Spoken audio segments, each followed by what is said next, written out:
Bem, podemos nos assentar. Antes da gente voltar a falar de 3 livrinhos, o primeiro deles é de um amigo, Franklin Ferreira. Tive a oportunidade de ler alguns manuscritos deste livro, acompanhar bem de perto a produção dele. Chama-se A Igreja Cristã na História, das Origens aos Dias Atuais.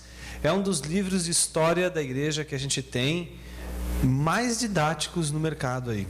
Por quê? Primeiro porque ele é escrito com essa finalidade, bastante didática, e com indicações de literatura, todas elas, obviamente, acho que a maior parte, sem dúvida esmagadora, de textos em português, e para cada evento histórico, um conjunto de indicações de filmes, que só essas indicações dão um trabalho, para montar ela já deu um trabalho monumental. Então é um texto bem bacana, quem se interessa e quer estudar a história da igreja, e quer estudar a história também assistindo filmes, tendo indicação de outras literaturas que vão favorecer a compreensão. Esse livro aqui eu quero indicar com bastante ênfase. A Igreja Cristã na História, das Origens aos Dias Atuais, do Franklin Ferreira. Um outro livro, esse aqui, do Matt Chandler, O Evangelho Explícito. Eu li esse livro em 2 dias, eu não conseguia parar de ler esse livro aqui. É um livro fantástico, fantástico. O Matt Chandler, ele é pastor de uma igreja muito grande, acho que me falaram uns 10 mil membros, uma coisa assim. É um cara brilhante do ponto de vista da pregação, uma pregação fantástica, e nesse livro ele vai defender o conceito de evangelho explícito. A ideia que ele tem é de que a gente desenvolveu ao longo dos anos um evangelho implícito. Então a gente trabalha, a gente está no nosso ambiente público e a gente não faz questão de tornar isso explícito nas nossas atitudes, na nossa maneira de agir, na nossa maneira de encarar o mundo. E isso, o resultado, a causa disso é exatamente o fato de que desde pequenos, ou desde que se começou a caminhada ou a vida cristã, o Evangelho foi anunciado como sendo algo que não precisava ser explicitado. Quais são os pontos, o que ele significa. Sempre se falou, prega o Evangelho, aceita o Evangelho, mas a grande pergunta é: o que é o Evangelho? Se eu te perguntar hoje o que é o Evangelho, o que você diria? Então é muito interessante que quando a gente não consegue dar uma resposta para o que é o Evangelho, é porque ele estava sempre implícito no discurso. Sempre alguém disse, olha, ouve o Evangelho, escuta o Evangelho, segue o Evangelho, é isso mesmo, eu vou pregar o Evangelho. E a pergunta é, o que é o Evangelho? De alguma forma, esse entendimento do Evangelho que está implícito precisa se tornar explícito. E é exatamente nessa explicitação do Evangelho que ele mostra que a gente pode encontrar uma grande surpresa. A surpresa de não estarmos vivendo segundo o Evangelho. Acharmos que estamos vivendo, mas não estamos. Então vale muito a pena ler, um livrão, viu? Livraço. E o terceiro e último, este tem muito a ver com o que a gente está fazendo de hoje até amanhã, que é o Evangelho no Centro. São vários artigos escritos por vários integrantes do Gospel Coalition, liderados por Carson e Keller, onde eles contam a história do Gospel Coalition e, ao mesmo tempo, no final, no anexo, tem a confissão que eles escreveram juntos, e ao longo do livro, vários artigos sobre pontos fundamentais da fé cristã. Então, por exemplo, essa questão que eu acabei de falar da geração, de uma maneira muito mais elegante, fina e inteligente, é apresentada aqui, nesse livro. Não só a questão da geração, a questão da trindade, mas outras questões teológicas, como, por exemplo, batismo, a regeneração, justificação, a doutrina das últimas coisas, enfim, é um manual que eu diria bastante interessante para quem quer se envolver com uma doutrina que tem implicações para a evangelização dos grandes centros urbanos. Daí a brincadeira com o Evangelho no centro, a ideia de um Evangelho que se prega no centro das grandes cidades também. Então está aí a indicação dos 3 livros que estão disponíveis na livraria. Vamos então voltando aqui ao nosso contexto aqui. João, capítulo 1 de novo.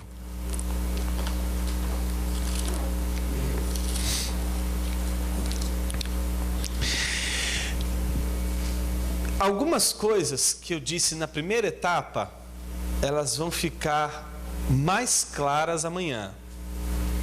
Porque é como se eu estivesse contando uma história para vocês. Existem duas maneiras de fazer uma exposição, não é, de conteúdos. Ou uma maneira dedutiva ou indutiva. A dedutiva é o seguinte: o cara te apresenta logo a tese do final, e aí depois vai te mostrando por que isso aqui é verdade. Ele apresenta por causa disso. Eu não fiz esse caminho, eu estou fazendo o caminho indutivo. Eu estou primeiro dizendo, olha, isso aqui é importante. Agora você vai dar um outro passo comigo, vai dar outro passo, até chegar onde a gente vai amanhã. Então esse é o caminho. Então algumas coisas vão ficar um pouco estranhas, meio que suspensas, assim, é de propósito, porque elas só vão encontrar repouso amanhã. Então para você sair daqui perturbado mesmo. João 1. No princípio era aquele que é a palavra, ele estava com Deus e era com Deus, ele estava com Deus no princípio. Todas as coisas foram feitas por intermédio dele, sem ele nada do que foi feito teria sido feito. Nele estava a vida e esta era a luz dos homens. A luz brilha nas trevas e as trevas não a derrotaram. Surgiu um homem enviado por Deus chamado João. Ele veio como testemunha para testificar acerca da luz, a fim de que por meio dele todos os homens crescessem. Ele próprio não era luz, mas veio como testemunha da luz. Estava chegando ao mundo a verdadeira luz que ilumina todos os homens. Aquele que é a palavra estava no mundo. O mundo foi feito por intermédio dele, mas o mundo não o conheceu. Veio para o que era seu, mas os seus não o receberam. Contudo, aos que receberam, aos que creram em seu nome, deu-lhes o direito de se tornarem filhos de Deus, os quais não nasceram por descendência natural, mas nem pela vontade da carne, nem pela vontade de algum homem, mas nasceram de Deus. Aquele que é a palavra tornou-se carne e viveu entre nós. Vimos a sua glória.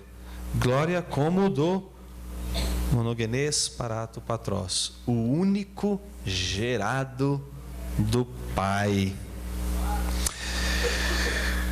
E vimos sua glória vindo do Pai, cheio de graça e de verdade. Só até aqui. A pergunta continua: por que é importante para os leitores deste evangelho que João comece, em primeiro lugar, falando de Jesus a partir do cenário da criação? Porque é importante para ele que o seu leitor tenha em mente, em primeiro lugar, que Jesus é Deus. Eles não tinham dúvidas de que Jesus era homem, mas porque ele precisa que os seus leitores, logo de cara, tenham a convicção da divindade de Cristo. Isso é muito importante, porque hoje, no mundo que a gente vive hoje, principalmente no contexto das igrejas hoje, quando você fala em doutrina, as pessoas, elas torcem o bico, elas viram para o lado, porque é uma coisa tão difícil às vezes de entender, uma coisa tão complicada de entender, que fala, não, eu queria uma coisa mais simples, eu quero uma coisa mais pé no chão, eu quero algo mais prático. E esse é o caminho mais dado ao erro que alguém poderia optar. Quando Lutero ele publicou em outubro, 31 de outubro, as 95 teses contra as indulgências, ele publicou 95 teses contra uma prática da igreja, um jeito de a igreja lidar de uma forma prática e que não correspondia com a verdade. Lembram disso? A venda das indulgências. A gente comemora a reforma por causa da publicação dessas 95 teses, só que um mês antes ele publicou 97 teses, que essas 97 ficaram escondidas por causa das 95. Mas eu gostava de escrever tese, hein? 97 teses contra a teologia escolástica. Um mês antes. E por que isso? Porque é um movimento da crítica de Lutero. Ele entendia que a prática das indulgências obedecia a uma teologia. Ou seja, o jeito de pensar, como o pastor Judicler disse no início, o jeito de pensar, a gente pode pensar que não, mas ele certamente vai determinar o nosso jeito de agir. Se você entende que você, quando está diante de Cristo, você está diante de Deus, o que Ele te pede deve ser correspondido, deve ser obedecido como a Deus. Está entendendo as implicações disso? Então, tem muitas coisas que a gente está falando aqui, a gente está colocando aqui, que num primeiro momento elas podem soar do tipo, puxa, mas isso é muito teórico. Onde é que está a implicação prática de tudo isso? A implicação prática de tudo isso não está numa espécie de receita de bolo. Eu não estou dando para você uma receita de bolo. Eu não estou dando para você olha, faz assim que sua vida vai dar certo. Eu estou dando para você a ideia da cosmovisão como aquilo que determina o teu jeito de pensar, a tua forma de pensar. Uma vez que você tem na sua mente, que é com clareza, de que Jesus é Deus, de que tudo que foi criado por Deus e que Ele foi o mediador, e que tudo isso que foi criado é obra de suas mãos, e por isso é uma obra boa, perfeita, agradável, como o próprio o texto diz de Gênesis, e viu Deus que tudo era bom. A tua perspectiva do mundo já vai ser outra, a tua perspectiva do ser humano vai ser outra. Vamos ver como essa perspectiva vai ser outra. A partir do próprio texto que a gente viu, João ele constrói todo o cenário, o mundo foi criado, Jesus é o mediador da criação, mas lá pelas tantas ele diz assim, versículo 4, nele estava a vida, e a vida era a luz dos homens. A luz brilha nas trevas, e as trevas não a derrotaram. Veio um homem enviado por Deus, cujo nome era João. Ele veio como testemunha para testificar acerca desta luz, a fim de que por meio dele todos os homens crescem. Ele próprio não era luz, mas veio como testemunha da luz. Estava chegando ao mundo a verdadeira luz, que ilumina todos os homens. Qual é o pressuposto disso? Depois de ter falado que Jesus é o Criador de tudo, é o mediador da criação, de que Ele é a palavra, de que Ele é Deus, o que causaria estranheza no leitor? O fato de que o homem está em trevas.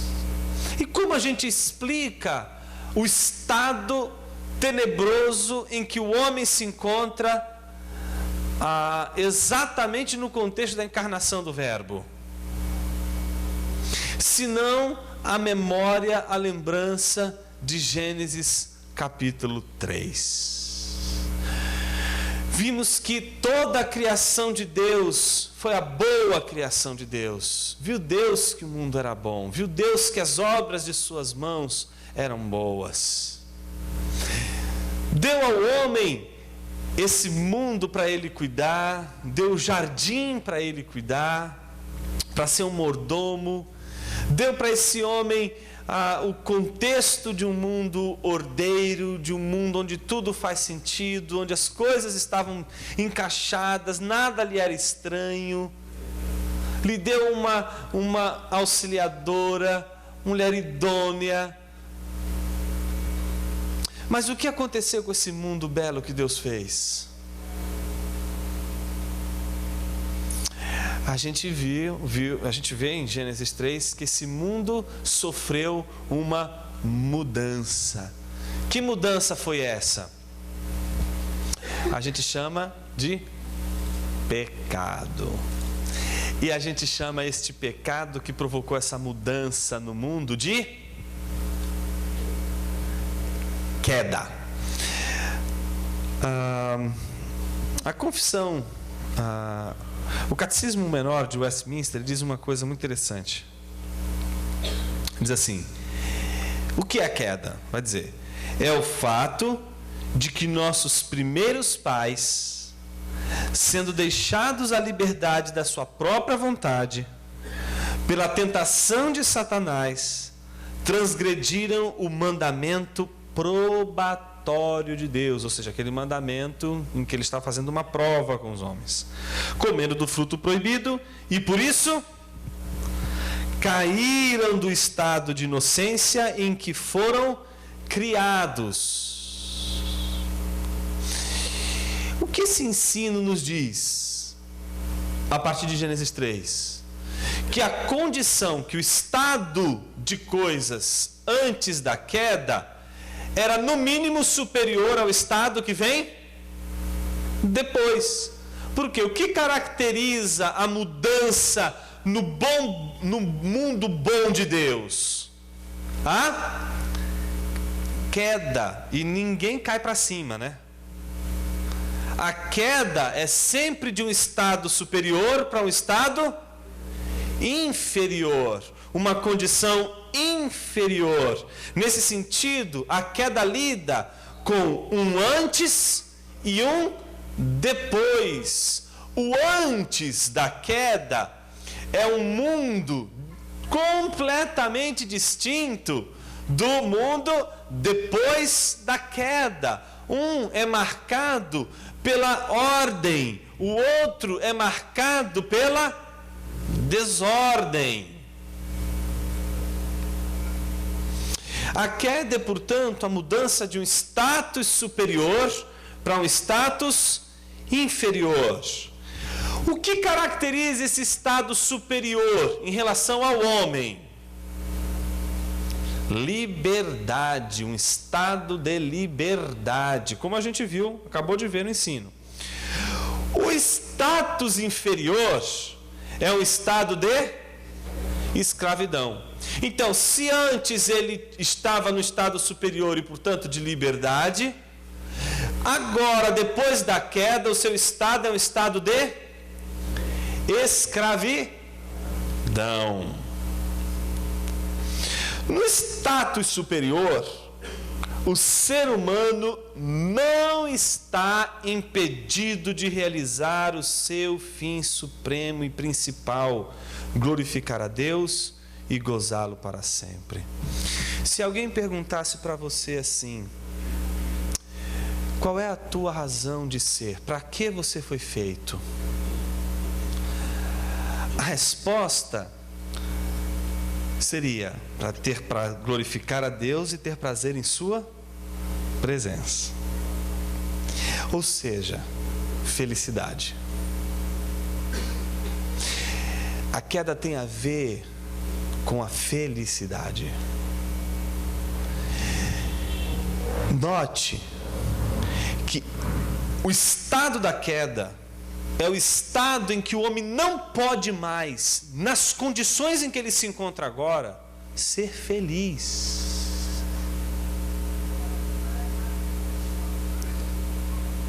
O que a queda provoca na humanidade não é apenas um desarranjo da boa criação de Deus, mas o que a queda provoca é o impedimento deste homem ser feliz. Está entendendo? O estado inferior é o estado em que o homem não pode, por ele mesmo, realizar aquilo para o qual foi feito. Antes, no estado superior, ele podia realizar isso. Ele podia glorificar a Deus e ter prazer na presença de Deus. Agora, ele não pode glorificar a Deus e ter prazer em sua presença.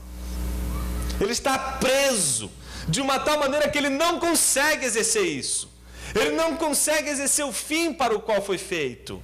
Ele não consegue glorificar a Deus e não consegue ter prazer em sua presença.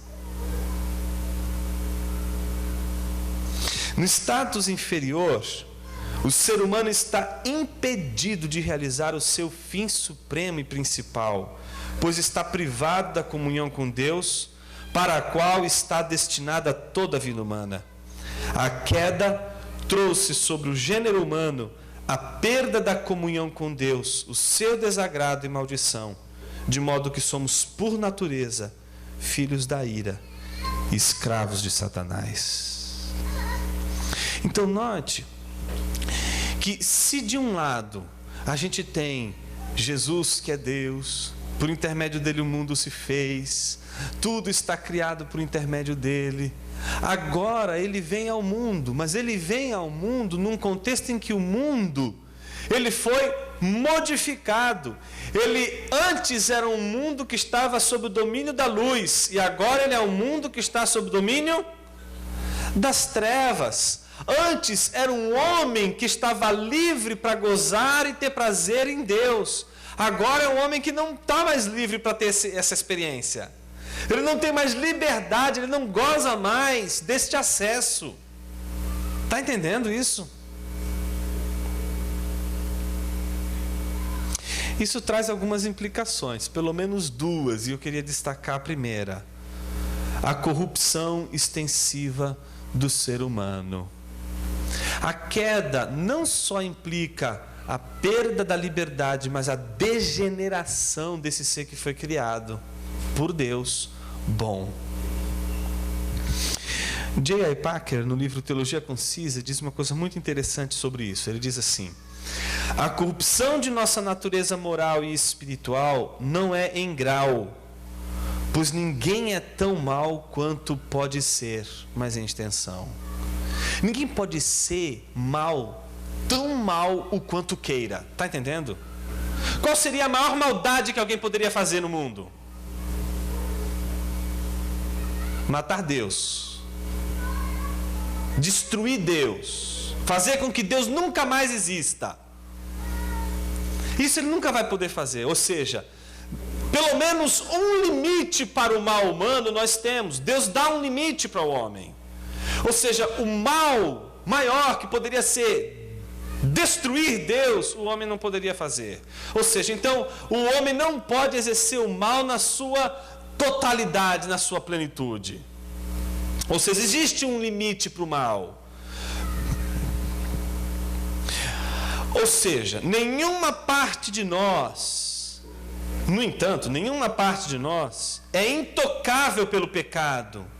E, portanto, nenhuma ação nossa é tão boa como deve ser. Ou seja, se ninguém é tão mal assim, ao mesmo tempo, nenhuma de nossas ações, elas são tão boas assim como a gente pensa.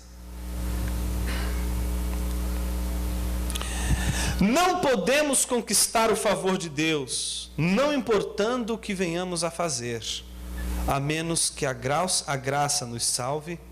Estamos perdidos. Então, note que a condição da queda é a condição de alguém que agora não pode mais ser feliz por conta própria.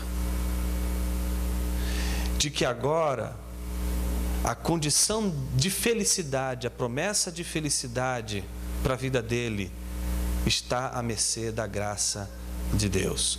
Ah, Jonas, antes não estava? Também, antes estava à mercê da graça de Deus. Mas antes ele estava num estado em que ele não estava proibido de exercer isso. Agora ele está proibido, ele está limitado, ele está escravo do pecado de uma tal forma que ele não consegue ter prazer em Deus, ele não consegue ter alegria em Deus, ele não consegue sentir prazer em Deus. Isso é muito interessante, gente. Hoje, por exemplo, quando se fala sobre Deus como felicidade do homem, como aquilo pelo qual temos prazer e encontramos felicidade, faz a gente ficar um pouco desesperado com o andamento das nossas, do ritmo das nossas igrejas em geral. Veja, hoje, se uma pessoa vai para uma igreja em que a promessa de felicidade é o carro do ano, é a casa própria, é um namorado, é um marido, sei lá, qualquer outra coisa, Deus vai ser sempre um meio para que a pessoa possa sentir prazer naquilo que de fato dá prazer a ela.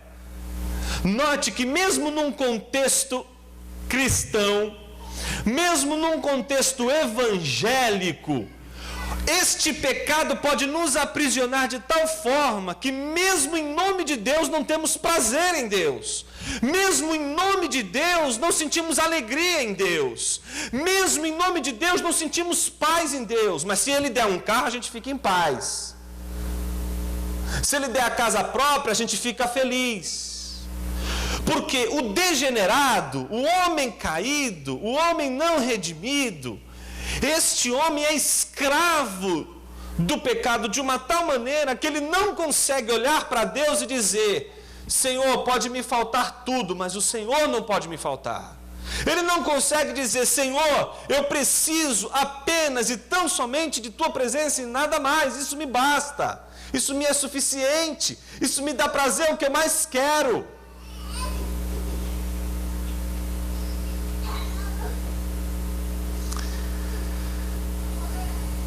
Está entendendo como quando a gente começa a trabalhar com a questão da cosmovisão, a primeira coisa que, esse segundo passo, que é o segundo passo referente à queda, coloca a gente debaixo de um autoexame. Onde está a tua felicidade? Onde está o teu maior prazer? Onde está a tua alegria? O que te dá prazer? O que diz para você a razão da tua existência? O que diz assim: olha, isso faz sentido para a minha vida. Sem isso eu não vivo. Por isso que é um comprometimento do coração, porque você pode falar com a boca o tempo todo para todo mundo que Deus é o sentido da sua vida. O problema é aqui dentro. A cosmovisão não vai trabalhar com discursos, a cosmovisão vai trabalhar com comprometimento do coração. Se o teu coração está comprometido com a felicidade apenas em Deus, isso só é possível porque o teu coração experimentou uma mudança radical. Porque enquanto não tem essa mudança, nosso coração não deseja a Deus. Antes deseja apenas a si mesmo, escravo de si mesmo. Um outro autor interessante, Anthony Huckman, no livro Criados à Imagem de Deus, ele diz: a totalidade da corrupção não significa que cada ser humano seja tão completamente depravado quanto eventualmente poderia vir a ser.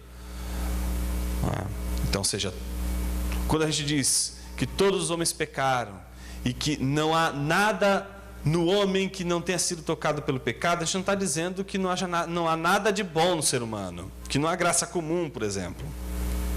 No contrário, a totalidade da corrupção significa que ela se propaga e afeta todas as partes da natureza humana.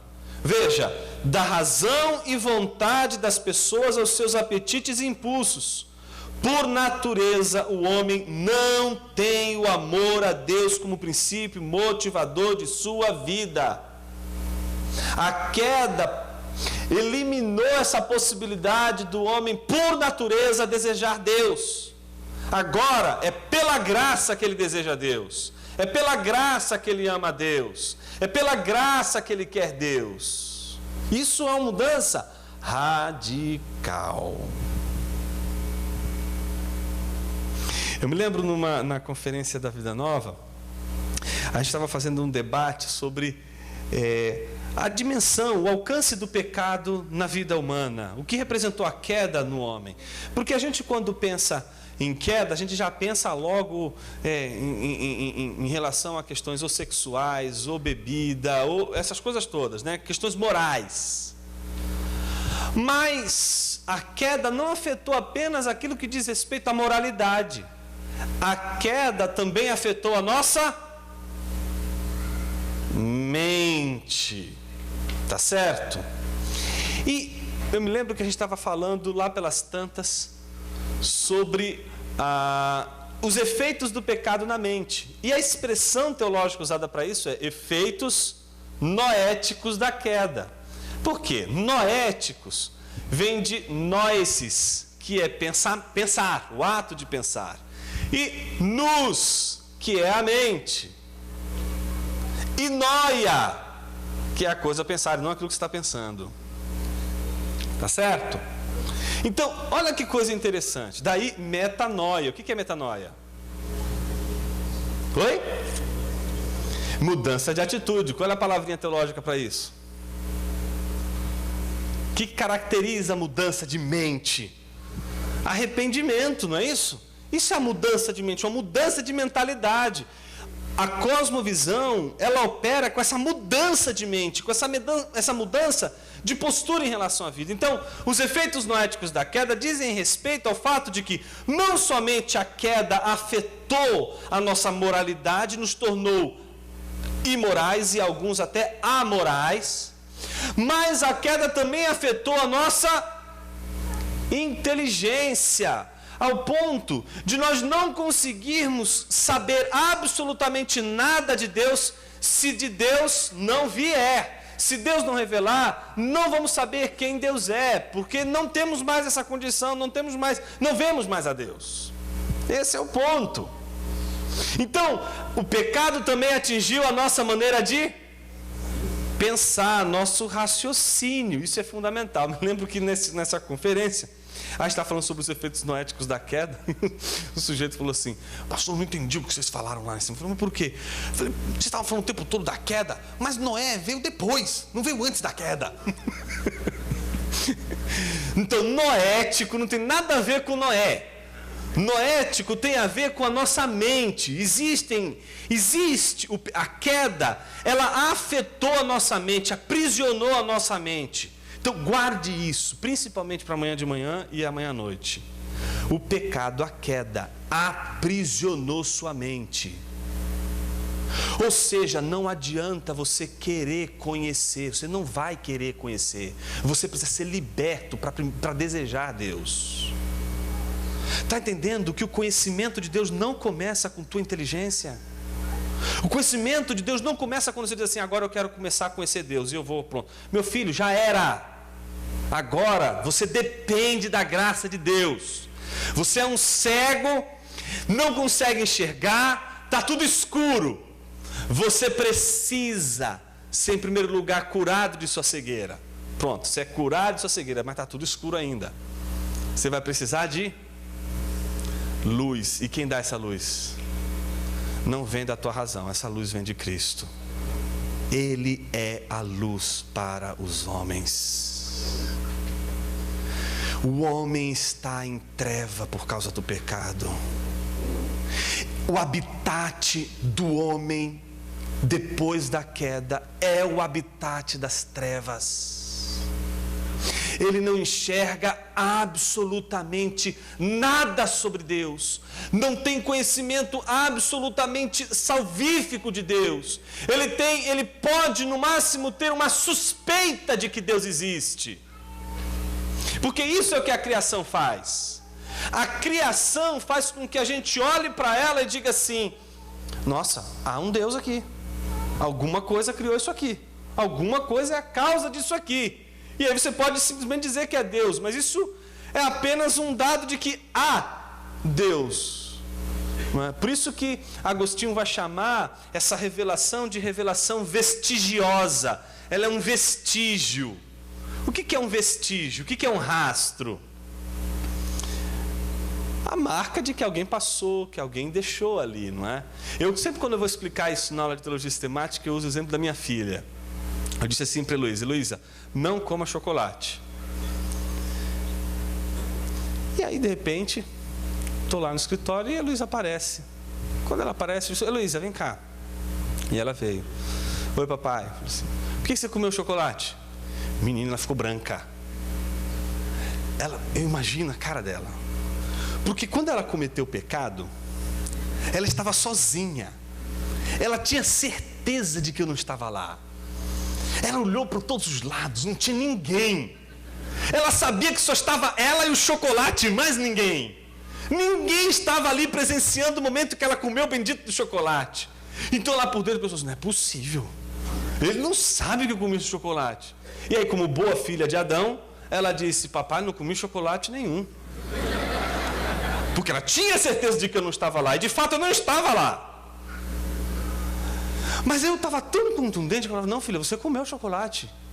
E ela tinha certeza que eu não estava lá. Então eu dizia: não, papai, eu não comi chocolate. Não, filha, você comeu chocolate. Não, papai, eu não comi chocolate. Filhinha, vem cá. Peguei a mão dela, levei ela no banheiro.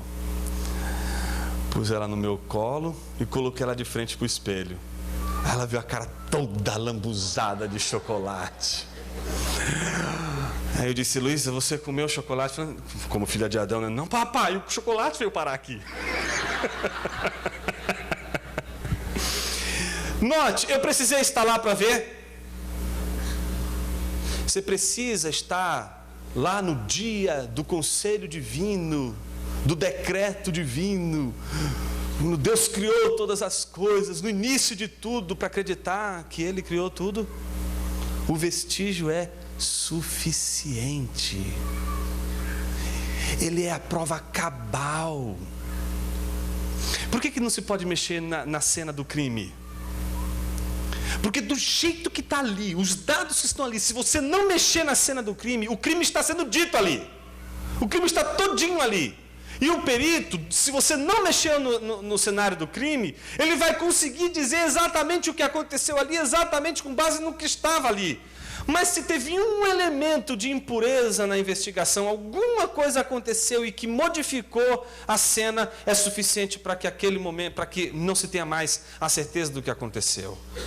Note que o vestígio é importante, que o vestígio e rastro, ele dá certeza de coisas, como por exemplo, a natureza, que Agostinho vai dizer, é o vestígio de Deus, é a pegada de Deus. O mundo criado está aí como uma pegada de Deus. Ele vai dizer lá no livro 10 das Confissões, no parágrafo 6º, ele vai dizer assim, né? Então, quando quis saber sobre Deus, perguntei para as árvores e para as flores: ó árvores e flores, quem me criou? Então as árvores e as flores, numa só voz, me disseram: nós não te criamos, procura-o acima de nós. A natureza, por mais bela, ordeira e vestigiosa que seja, ao ponto de dizer para você, Deus existe, ela jamais vai dar a face de Deus para você. Ela jamais, uma flor, por mais bela que seja, pode fazer você concluir a partir dela de que Deus existe e que Ele tem um bom gosto incrível. Mas nunca uma flor vai olhar para você e dizer assim: você é um pecador miserável, e você não vai ser feliz porque você é pecador. Senão isso é um filme terror. As flores não fazem isso.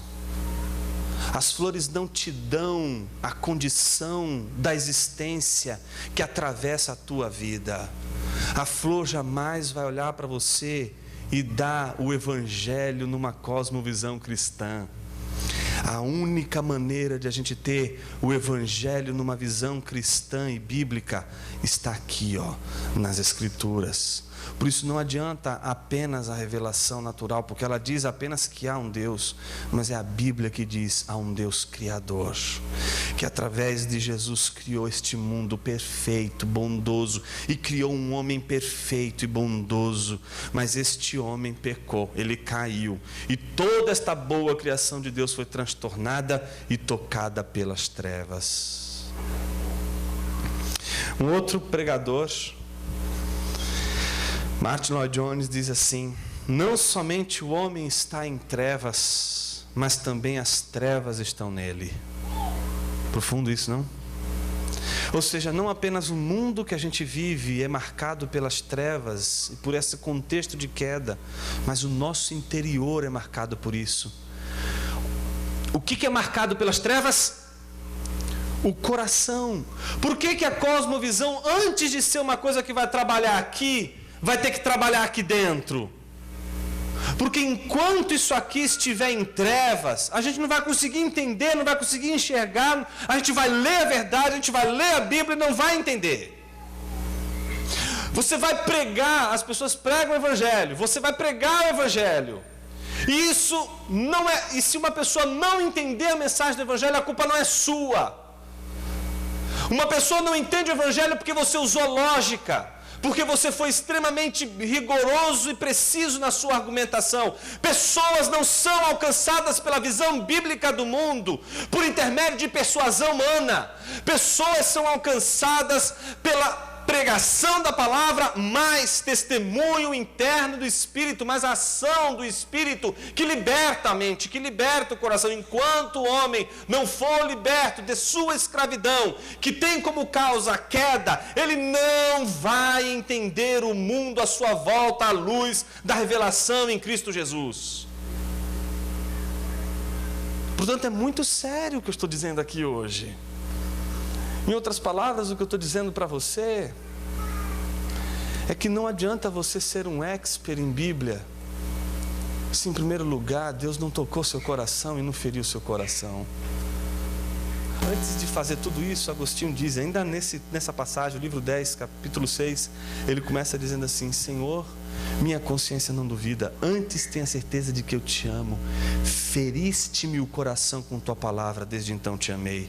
Não é um amor que vem antes e depois vem a palavra, vem primeiro a palavra, que fere onde? Fere o coração, ela agride o coração, ela modifica as estruturas de pecaminosidade do coração, ela quebra os grilhões do coração para que o coração possa entender, para que o coração possa ver Deus. Então, o primeiro trabalho da cosmovisão não é um trabalho intelectual, é um trabalho dentro do coração, porque o nosso coração é marcado pela queda. 2, segunda implicação, incapacidade de glorificar e ter prazer em Deus.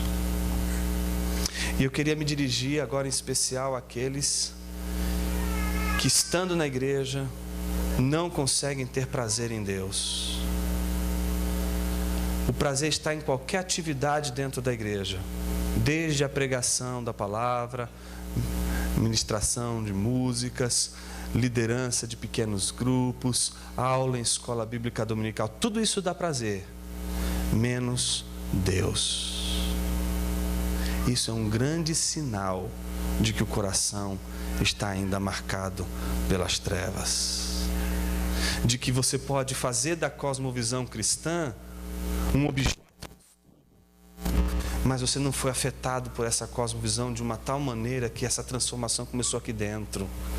Está entendendo? Está entendendo o que eu estou dizendo? Trata-se do estado do indivíduo que não pode por si mesmo responder a Deus e a sua palavra de modo sincero e prazeroso. A Confissão de Westminster diz: o homem, ao cair no estado de pecado, perdeu inteiramente todo o poder de vontade quanto a qualquer bem espiritual que acompanhe a salvação. De sorte que um homem natural, inteiramente avesso a esse bem e morto no pecado, é incapaz de, pelo seu próprio poder, converter-se ou mesmo preparar-se para isso. Anselmo da Cantuária fala algo muito parecido. Olha o que ele diz: o homem perdeu a felicidade para a qual foi feito e encontrou a desgraça em razão para a qual não foi feito. Afastou-se aquilo sem o qual ninguém é feliz e permaneceu aquilo que por si só é miserável. Aflição geral dos homens, universal pranto dos filhos de Adão. Aquele expandia-se de satisfação, nós suspiramos de fome.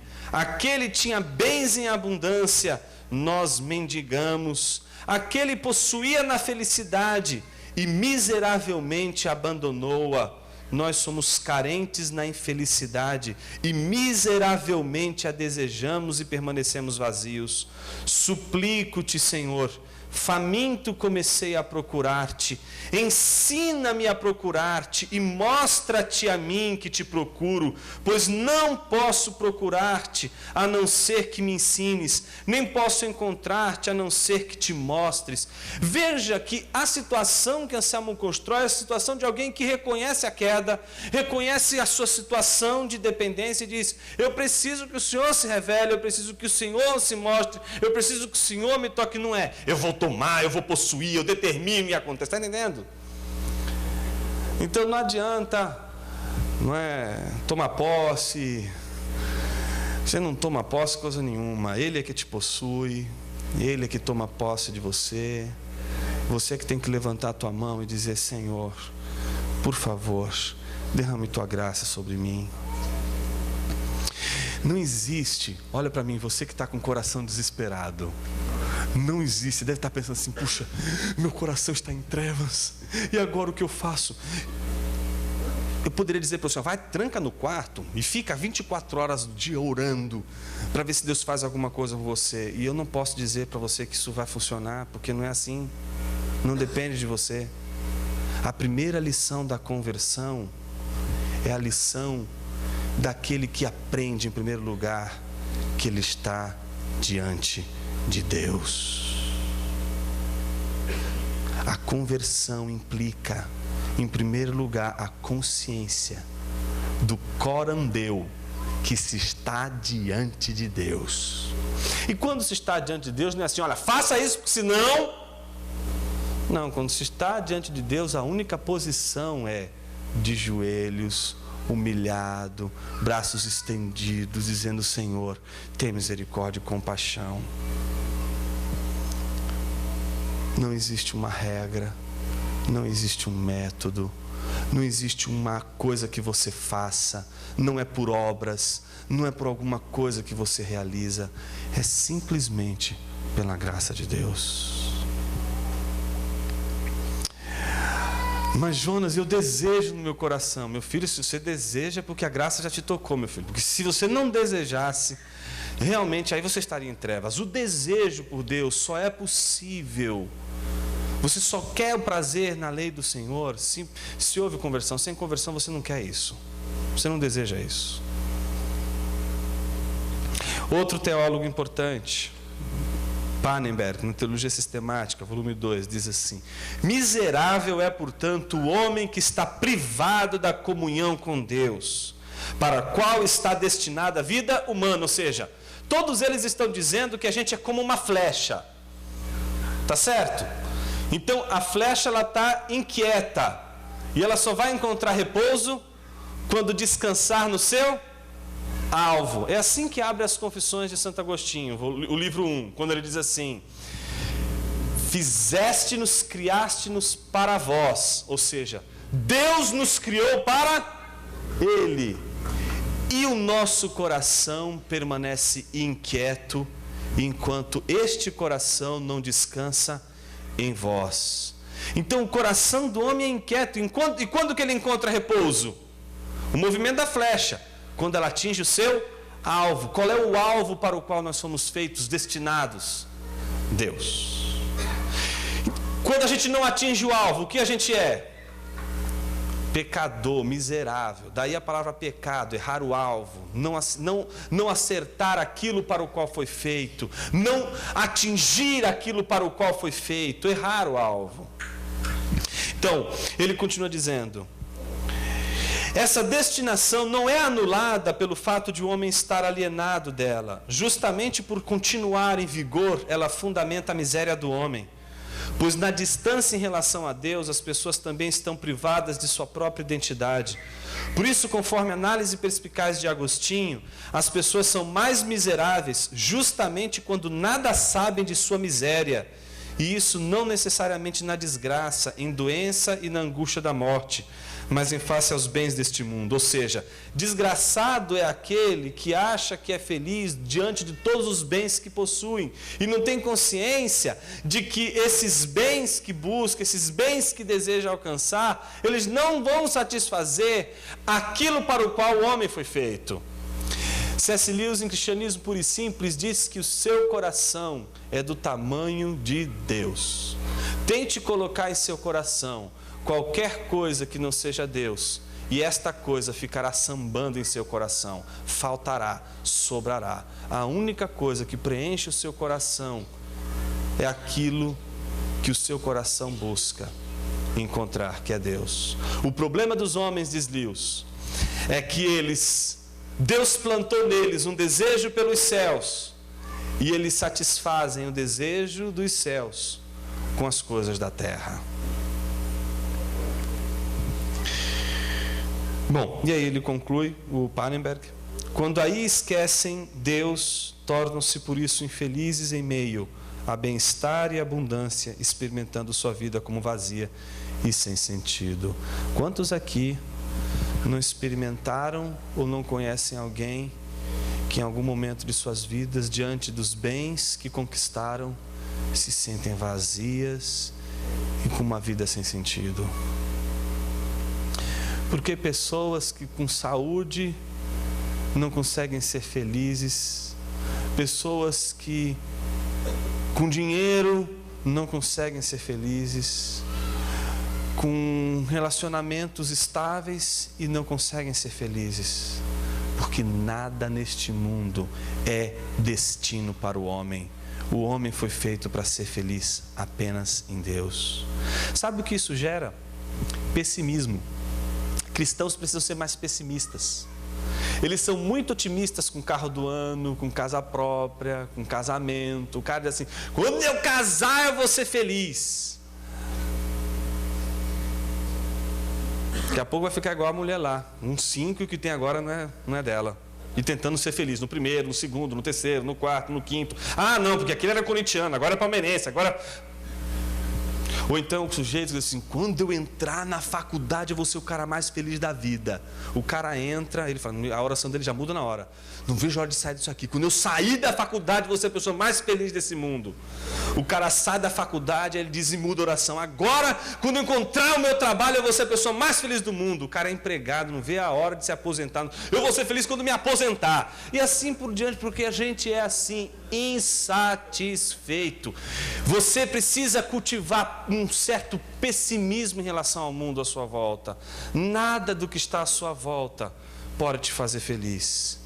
Agora preste atenção no que eu vou te dizer. Se você acredita que alguma coisa deste mundo pode te fazer feliz, você é um idólatra.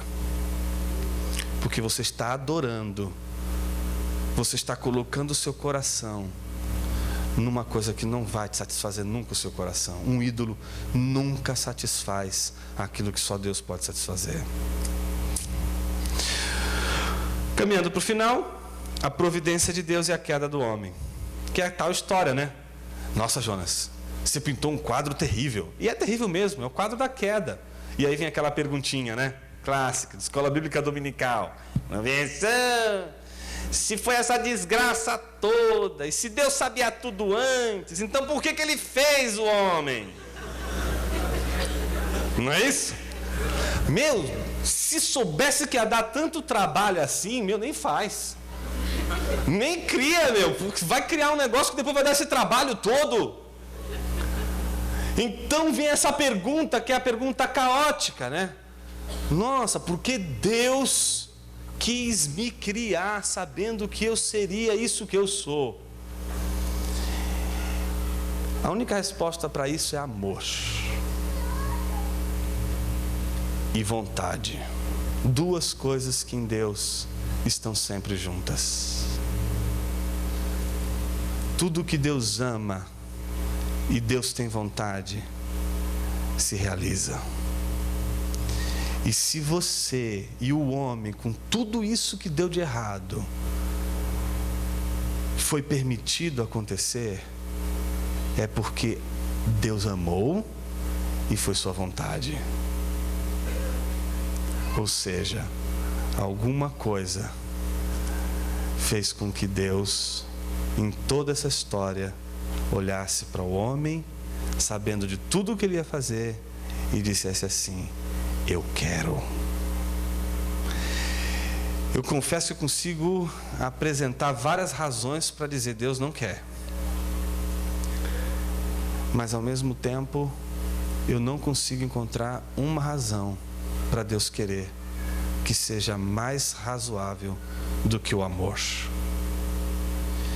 E isso eu vejo numa dimensão infinitamente pequena, quando em poucos momentos da minha vida eu sou capaz de expressar esse atributo comunicado de uma maneira muito pequena e muito sombria ainda em mim, quando eu sou capaz de amar alguém por nada, amar alguém que me fez mal, amar alguém que só me dá trabalho, amar alguém que vive me magoando. O que explica a aposta de um pai por um filho que lhe pede a parte na herança, senão o amor?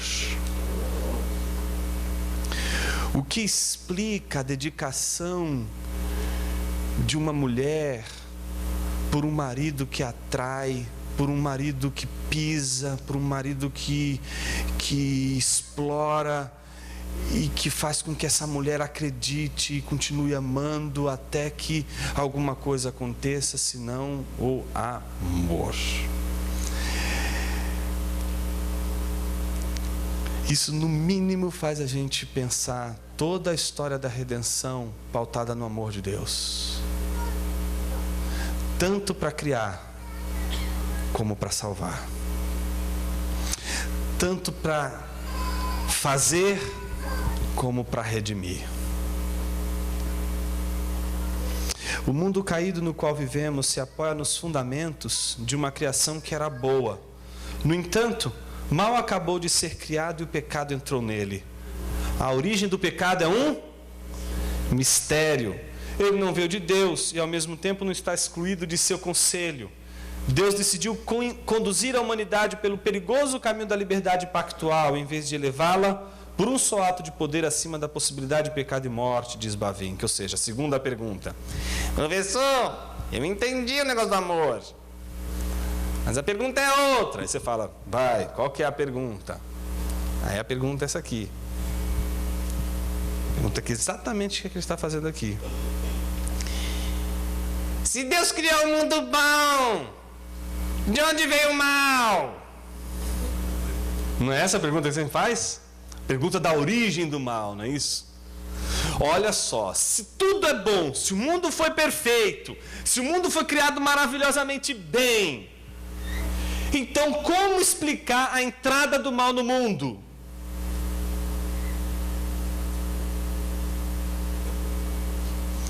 Mistério. Olha o que Anthony Huckman, outro doutor, diz em Criados à Imagem de Deus. A narrativa da queda em Gênesis 3 não nos oferece uma explicação para a entrada do pecado no mundo. Então, se você tentou explicar Gênesis 3, a partir de Gênesis 3, explicar a origem do pecado no mundo e não conseguiu, não fique triste não dá mesmo. Tá? Não tente explicar porque não vai dar. Então, agora eu entendi porque eu não consegui explicar. Claro, não tem como explicar, não dá para explicar. Gênesis 3 não explica a origem do pecado, não explica de onde o pecado veio, de onde veio o mal. Tá certo? Trata-se de um mistério que jamais poderá ser explicado. O que ela nos informa é que em um determinado ponto no tempo, o pecado entrou no mundo dos homens. É a única coisa que a gente sabe. A cosmovisão bíblica cristã não nos diz a origem do mal, nos diz apenas quando ele começou. Nos descreve a entrada no mundo dos homens. Confissão de Fé de Westminster.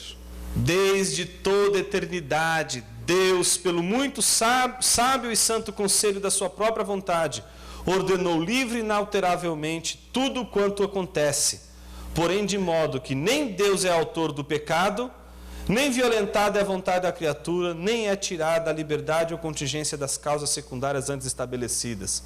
Ou seja, alguém poderia dizer, Jonas, discordo, a origem do mal está em Deus, Deus é o autor do mal. Será que a gente poderia afirmar isso com toda certeza? Que aí o sujeito lembra daquela passagem de Isaías, né? Eu, Senhor, faço bem, eu faço mal, eu faço todas as coisas. A gente aprende que uma boa exegese nunca fica pautada em apenas um único texto, um único versículo. A gente tem que levar em consideração toda a narrativa das Escrituras e até mesmo entender em que sentido ele está dizendo eu faço bem, eu faço mal. Ele está fazendo eu faço bem, eu faço mal enquanto origem, enquanto uma personalidade ou quanto feitos que acontecem no mundo dos homens e que pode ser para alguns bom e para outros mal. Está entendendo? Enfim, isso não significa que a crença na providência de Deus, ou seja, de que Deus sabe todas as coisas, de que Deus providenciou todas as coisas, de que Deus estabeleceu todas as coisas previamente, de que, por exemplo, a crença nisso e, ao mesmo tempo, a crença na responsabilidade do homem implica uma contradição. O que é uma contradição? É a afirmação e a negação de algo ao mesmo tempo e no mesmo contexto. Por exemplo, Jesus é Deus, Jesus não é Deus. Se você afirma Jesus é Deus e Jesus não é Deus ao mesmo tempo, estamos diante de uma contradição. Afirmação e negação ao mesmo tempo e no mesmo contexto. Maluf, quer dizer, adora contradições. Eu não estou aqui. Essa é a contradição malufiana, né? Eu não estou aqui. É o sujeito que está dizendo ao mesmo tempo que não está. Estou e não estou. Isto é uma contradição. Presta atenção no que eu vou te dizer. Em contradições não dá para crer. Presta atenção no que eu estou te dizendo. Se alguém provar que a tua crença é contraditória, você está impedido de crer. Porque não se consegue crer em contradições. Alguém aqui consegue crer no quadrado redondo? Alguém aqui consegue crer no quadrado redondo? Não dá para crer no quadrado redondo. Porque isso é uma contradição. Não dá para você crer em contradições. Contradições não se podem, não pode ser objeto de crença. No entanto, se alguém disser Deus é soberano e o homem é responsável pelos seus atos, ele é responsável pela queda, porque a pergunta é a seguinte: se Deus é soberano, ele tinha um controle sobre todas as coisas e ele preveu todas as coisas, então no final das contas a queda não é resultado da minha responsabilidade, simplesmente Deus fez isso um caminho e não tinha outra coisa para fazer. Então de quem é a culpa no final das contas da queda? De Deus. Bom, mas isso não funciona, não pode ser a culpa de Deus. Então, para não ser a culpa de Deus, o homem teve que comer a fruta porque ele quis. E ele foi responsável por aquilo que ele cometeu. Bom, mas aí como é que pode Deus ser soberano ao mesmo tempo? Isso seria uma contradição. Jonas, meu cérebro está queimando. Resolva logo este problema. Claro, vou te resolver agora facilmente. É uma antinomia. Ó, que claro, ficou fácil agora, hein? Ô, louco, agora ficou tudo mais claro, não? Veja, a gente precisa distinguir entre contradição e antinomia. Vou te ensinar agora como é que você pode dar uma aula de lógica para um ateu que se diz esperto e diz para você que você é contraditório porque você acredita num Deus soberano e que ao mesmo tempo o homem é responsável pelos seus atos. Veja, você vai explicar para ele em primeiro lugar o que é uma contradição. E você já sabe que uma contradição é afirmar e negar ao mesmo tempo que você afirmou. Agora, o que é uma antinomia? É a declaração de duas proposições, duas afirmações, ao mesmo tempo e no mesmo contexto, mas que geram parece uma contradição, mas não é. Olha um exemplo de uma antinomia, que parece uma contradição, mas não é. Jesus é Deus e Jesus é homem. São duas afirmações, não são? Uma está negando a outra? Não, qual é a negação de Jesus é Deus? Jesus não é Deus. Qual é a negação de Jesus é homem? Jesus não é homem. Se eu quisesse fazer uma contradição, eu faria o seguinte: Jesus é Deus, Jesus não é Deus. Ou então, Jesus é homem, Jesus não é homem. Mas quando eu acredito em Jesus que é Deus e Jesus que é homem ao mesmo tempo, eu não estou diante de uma contradição. Eu estou diante de duas verdades que eu não posso negar. Elas são verdadeiras, mas quando eu afirmo ao mesmo tempo as duas coisas, ela me gera uma espécie de alguma coisa não está batendo, não estou conseguindo entender como é que pode ser essas duas coisas ao mesmo tempo. O curioso é que a gente fica desesperado com as antinomias na Bíblia. E a gente não fica desesperado na física. A física está cheia de antinomias. Por exemplo, quer um exemplo clássico de antinomia? A luz. Você aprende na escola que a luz é partícula e a luz é onda. Como pode ser partícula e onda ao mesmo tempo? É partícula e é onda. Tenta explicar esse negócio aí, meu filho. O nome disso é uma antinomia. E deixa eu te falar uma coisa: existe antinomia na física, existe antinomia na matemática, existe antinomia na filosofia, existe antinomia também na teologia. E sabe o que significa isso? Mistério. E sabe o que significa mistério? Humilhação. Porque o mistério, você vai ter que dizer o que diante do mistério? Não sei. E como a gente é vaidoso, Como a gente quer ter todas as respostas. Mas o mistério está aí para a gente aprender a dizer isso. Não sei. E não se sentir culpado por ser ignorante. A gente vive num país que a ignorância, ela é uma enfermidade. Eu começo o primeiro dia de aula, eu começo assim, aula, porque a metafísica, partindo do pressuposto epistemológico das ordens do universo criada numa perspectiva ontológica, a partir, obviamente, de uma teonomia da graça que percorre por todos os lados e todas as instâncias da existência humana no seu ambiente ôntico, obviamente não levando em consideração os aspectos que levam em consideração, obviamente, não é, a sua ipseidade. Você olha para os caras, tem um batendo no outro. Nossa! Ou então você olha o cara fazendo aquela cara de conteúdo, saca? Entendendo tudo. E eu aqui por dentro querendo rir. Aí, qual não é a surpresa quando eu termino e digo assim, gente, se vocês me pedirem para eu repetir isso aqui, eu não vou saber, porque isso que eu falei não faz o menor sentido. Isso foi um absurdo. Aí ficam todos assustados. Por quê? Porque a gente tem uma mania de achar que porque a gente não está entendendo, o problema está na gente. E por isso que a gente tem um monte de filósofo lá em Brasília.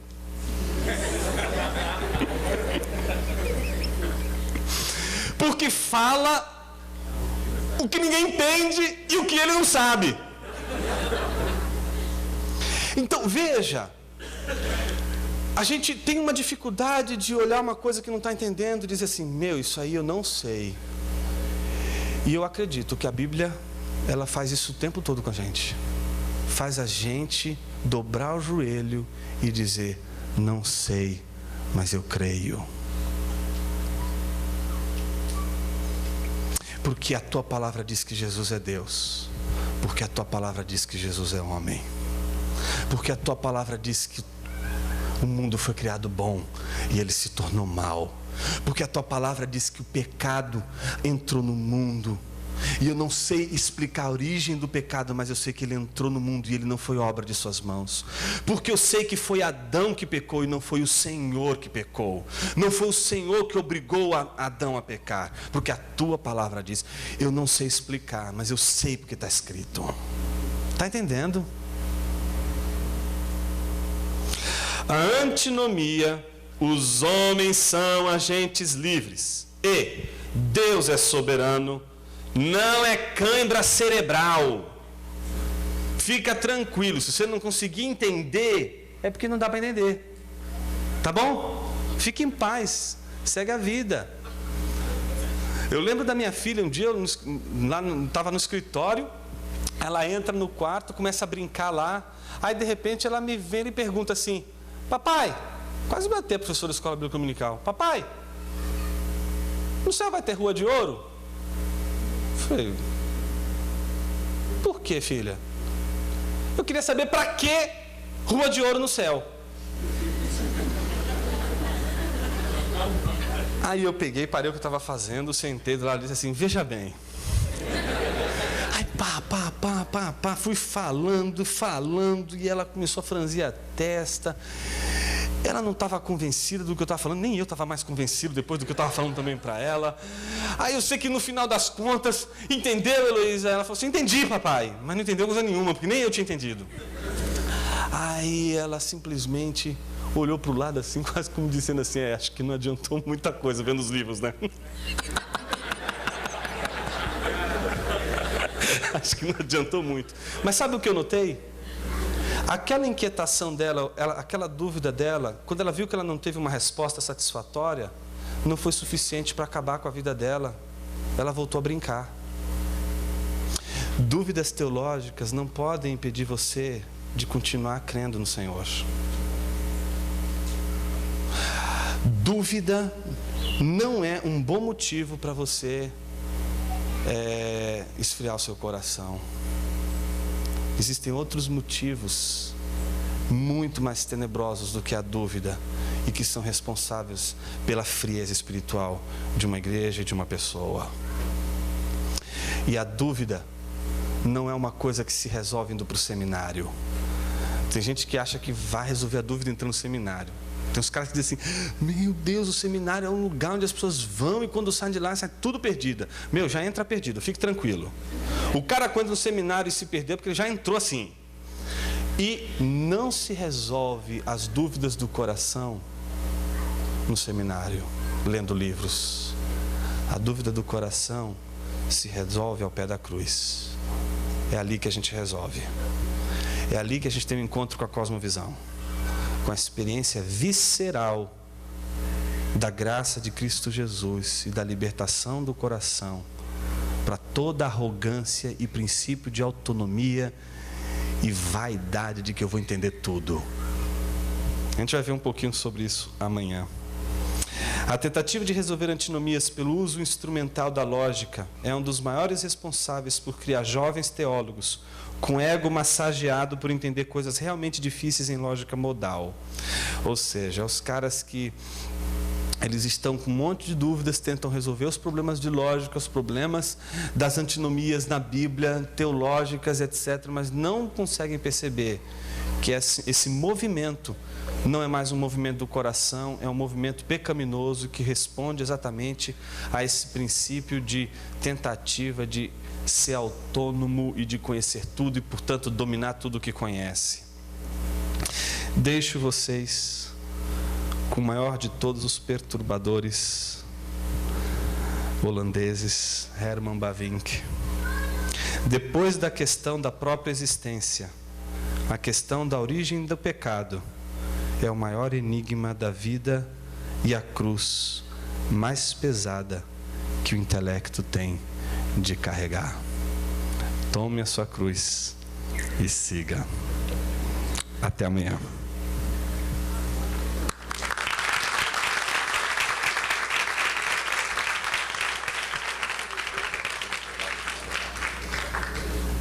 Gente, vamos ficar em pé? Quem gostou? Foi bom, né? Mas só algumas orientações básicas assim, antes da gente orar. Vou pedir o pastor Jonas para orar. Esse material está sendo gravado, vai ser disponibilizado. Você já pode, nosso site vai ficar pronto nos próximos dias, um novo site que a gente está fazendo, um negócio assim de alto nível. Mas até lá você pode entrar na nossa página no Facebook. A gente vai começar a postar as fotos lá, vamos colocar já as imagens no nosso link no YouTube. E nós vamos sortear, nós temos feito isso praticamente todos os meses, esse material agora em dezembro. É bem fácil entrar na nossa página, todo mês a gente está sorteando material de qualidade. Então vamos sortear esse livro do Franklin, que é um tesouro muito bom, esse material. A livraria está aberta, você pode adquirir livros. Amanhã, pela manhã, com a graça de Deus, nós vamos ouvir uma palestra sobre o tema inteligência humilhada, ou burrice humilhada, né? No nosso caso aqui. Vai ser a palestra da parte da manhã e à noite sobre redenção. Convido vocês todos para que estejam, cheguem um pouco antes para encontrar assento. E nós vamos servir um almoço amanhã. Então, se você tem interesse em almoçar conosco, nossa equipe de cozinha aqui é top de linha. Você pode na própria cantina já adquirir seus tickets, porque são limitados. Nós vamos servir aqui no nosso prédio anexo, tem salas suficientes para todo mundo, tá ok? Acho que eu estou esquecendo de mais alguma coisa, que eu falei, pô, tenho que lembrar disso. Antes de sair, nesse momento, nós vamos orar agradecendo a Deus por este rico encontro aqui. Estou com meu coração muito alegre pelo que Deus está fazendo hoje aqui, um sonho realizado. Então, uma sugestão, se você quiser, se você puder, não é? Vamos todos ficar postados aqui. A Kelly está aí ainda? Cadê? Não? Não está não? Está não? Deixa eu ver aqui. Tem câmera aqui. Vamos fazer uma foto hoje, que eu sei que alguns não vão poder estar amanhã. Tem pastores aqui, agradeço o pastor Áquila, pastor Gilberto, pastor Douglas, enfim, pessoas que não vão poder estar conosco aqui, recebam o nosso carinho fraterno por estar. Então, nós vamos fazer, o procedimento vai ser o seguinte: nós vamos agradecer a Deus por esse tempo, pedir ao Senhor que nos conceda graça. Em seguida, eu vou pedir a vocês, por gentileza, que venham aqui à frente e alguém vai fazer uma foto para a gente marcar essa primeira conferência. O que eu ia falar e acabei esquecendo e lembrei, porque eu estou com uma cãibra mental. Então, é o seguinte, a conferência do ano que vem já está planejada. Nós vamos ter o privilégio de ouvir o Hermes Temeyer, que é um doutor em teologia, muito capaz, com muitos títulos publicados, e nós vamos pensar sobre trindade e espiritualidade e os seus desdobramentos. Vai ser muito bom.